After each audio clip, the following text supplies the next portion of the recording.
Alright, so ayun, magandang hapon sa inyong lahat. So for today video guys, andito tayo ngayon sa Tiboy River at syempre makikita natin kung ano ang hitsura ng Tiboy River ngayon kumpara noong una kong naitampok dito noong 2023 at 2024. So tara guys, tingnan natin.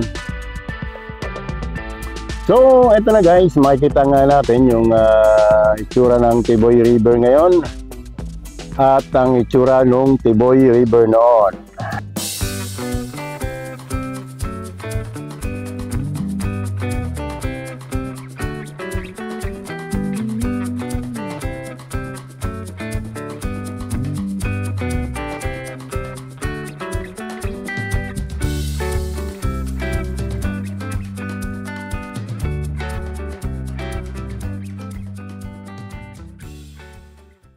Ayan guys, makikita ninyo ang Tiboy River noong una ko siyang naitampok 2023 at saka ito noong 2024. So ngayon na 2025, ito na ang itsura ng Tiboy River ngayon.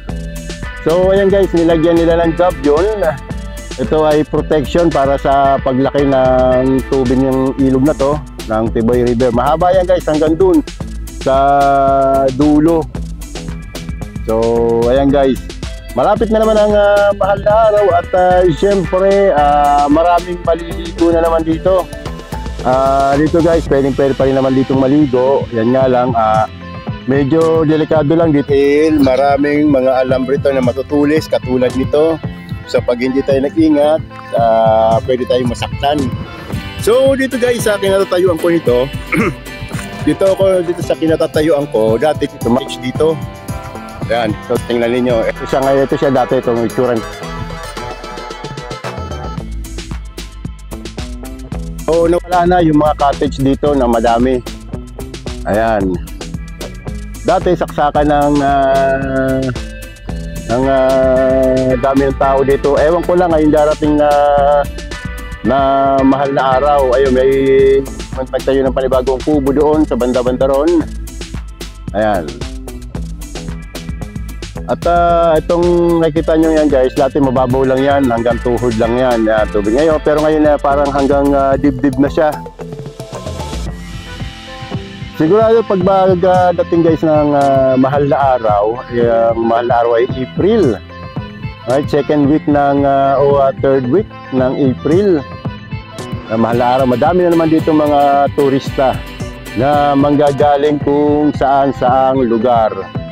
Alright, so dito ayan, malamang sa malamang marami ditong maliligo. Okay pa rin naman ang lugar na ito. Yun lang, yung parting gitna na yun, dumalim. At syempre sa mga bibisita dito sa ngayong mahal na araw or summer, ingat-ingat lang guys dahil yung ating mga gabyon, alambre ito.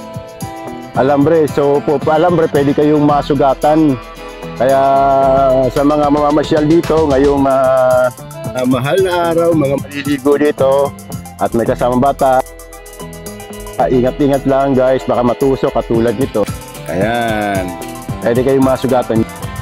Ito guys, under construction pa, hindi pa siya masyadong tapos. Baba tayo. Pero dito guys, sa ilog na to, malinaw pa rin naman ang tubig. Yeah, okay. So I'm sure marami naman ditong magsusulputan mga cottage dito. Yeah, mga diyan dahil bumaha dito ng malaki nung mga nakaraang buwan o buwan ng December. Kung kaya nawala na yung mga cottage. Dati maraming cottage dyan sa lugar na yan. So ito guys, ang itsura niyan dito sa baba, yung mga gabyo na to, protection para doon sa tubig ng ilog. Ayan. Mabuti itong parting ito, hindi pa sinasarahan. Kaya pwede pang maligo ngayong darating na mahal na araw. So ayun guys, nakitwasyon ngayon dito sa Tiboy River na ito na una ko lang naitampok noong 2023 at saka noong 2024. Dati maganda yan, daming naliligo dyan. Kaya tingnan nyo na lang sa...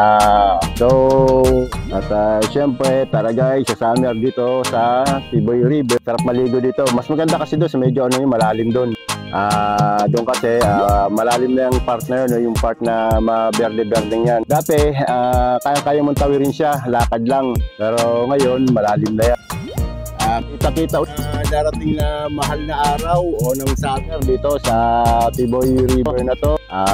I'm sure, sigurado na mas maraming maliligo dito sa ngayong mahal na araw. Ngayong pwede pa rin namang maligo dito, mamasyal.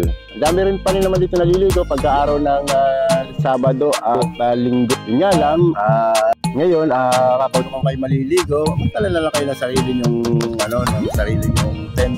Dahil dito guys, mainit dito, ilungan dito. Ayan. So, ayun guys, hanggang syempre, paki-subscribe na lang guys kung nagustuhan nyo ang ating pagtatampok ngayong hapon na to dito sa Tiboy River, Baco Oriental, Mindoro. Ayan guys, ang ganda oh. Siyempre, andito guys yung makikita natin dito. Makikita natin dito yung malaking langka. Ayan. Malaking langka at saka itong yan ang gumagawa dito isang tutubi. Parang scorpion yata yan guys. Yan. Kita nyo, malalaking scorpion yan at saka talangka. Alright. Ayan guys, alimasag. Ayun, so hanggang dito na lang guys. At syempre guys, nagustuhan nyo ang content ng channel ko. Please lang guys, subscribe lahat na, paki-follow and share na rin. At guys, hanggang dito lang, magandang hapon sa inyong lahat.